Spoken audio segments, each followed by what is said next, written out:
Assalamu alaikum warahmatullahi wabarakatuh. So we came to visit here Delware River. Delware. It's a beautiful river, SubhanAllah. Allah's creation. Allahu Akbar. How big is it? How gigantic, SubhanAllah.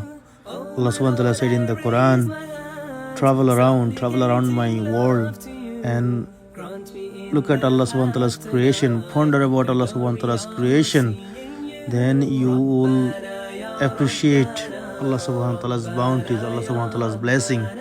Because when you come to visit the nature, then you realize human being cannot make river like this. Human being cannot make jungle, stone like that, subhanallah. Like is big, and gigantic, subhanallah. It's Allah's qudra, it's Allah's miracle.